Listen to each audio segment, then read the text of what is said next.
When it comes to decorating, fall is one of my favorite seasons.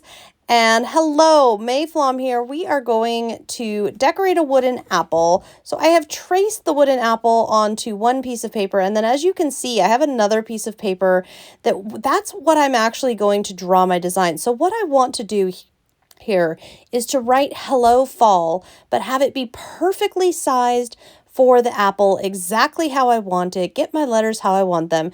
And the way I'm going to do this is on this particular piece of paper, I'm going to work that out, starting thin and then working thicker, thickening lines as needed, and perfecting this then on the blank piece of paper. So when I go to scan this into my Scan and Cut, we'll be working with a paper that just says hello fall. The machine won't know about the apple.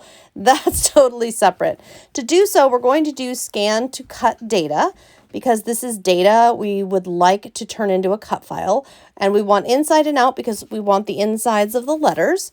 Then we're going to bring the corners in, and this is just going to make our cut file appropriately sized, as well as eliminate any funky spots, like spots on the mat or edges of the paper that are trying to show up as part of our cut file.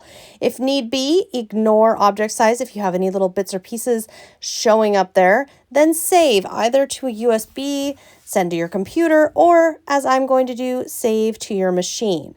Once this is done, the file is in your machine, you are ready to go. I am going to cut vinyl out of this. So I'm going into my machine data, pulling the file up, and I am selecting all of the pieces so that I can move it. I will not be resizing, but I do want to be able to move where on the mat this file is going to be. So I am doing that. Then we are selecting cut. And yes, it is this easy. Select half cut so that the auto blade knows to cut the vinyl, not the backing. And we are good to go. Once you are finished cutting out that vinyl, we're going to go back in, and this time we're going to cut scrap paper. We're going to be cutting this apple. Now, this particular apple design is two separate parts. I am going to pick them separately, and then I'm going to add in the second piece. I'm going to pull these all the way up to the corner, and then what I am going to be doing is I will be merging the two together. So I'm going to be actually welding is the term that we're going to want to use. Once I have them kind of centered over and they're overlapping slightly, by welding what I'm doing is creating a single shape on the inside so that we're not going to be having the apple separate from the stem. It is going to be one piece.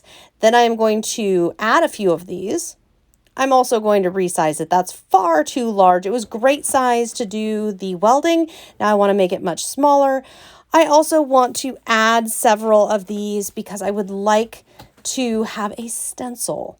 And we're going to cut. We're going to cut not on half cut. So we're going to go into half cut and turn that half cut off and then cut. And this can be out of any paper, or if you have stencil material, plastic, anything like that, that's fine as well.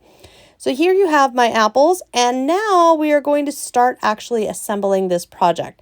So first things first, we're going to be using either some acrylic paint or some paste or gel medium, something like that. We're just trying to add a slight texture to the base by adding a few little apples. We're also going to add just a couple different ones here and there, keeping in mind that we have our hello fall words, so we don't want to get too much into the middle, more keeping to the edges here. And then once you are satisfied with that, I'm also going to be adding some texture to the leaf just to change it up a little, add a little bit of texture. With this done, we are going to let everything dry, then put on some acrylic paint. And once all of the acrylic paint is on, this sounds funky, but we're going to actually wipe some of it off. So I'm looking for kind of a distressed look. I also am looking for a lot of the wood texture to show through here on the front. That's just my personal choice. That's what I would like to see here. So I'm just rubbing, I just have kind of a moist towelette there that I'm rubbing and then removing some of the paint, and I'm trying to do it gently, but at the same time get a good amount of paint off. Again, depends on your personal preference if you want to do this step or not. Once this is done, you're going to allow it to totally dry. Meanwhile, you can be weeding your vinyl, which you see me doing there, which simply means we're removing all of the vinyl that we do not wish to transfer onto our project. Once you have this all weeded out, you're going to get a sheet of transfer material, which you can see me doing here, and you're transferring your vinyl on to this transfer material.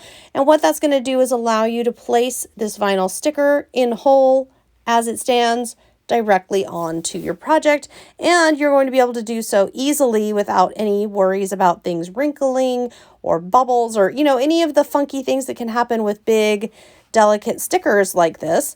You're just going to gently rub everything down and then pull off the transfer material once it's on. If you would like, you could add a sealant at this point if you would like to seal this. If you're concerned about that, it's personal preference. There are both camps of people that do and don't.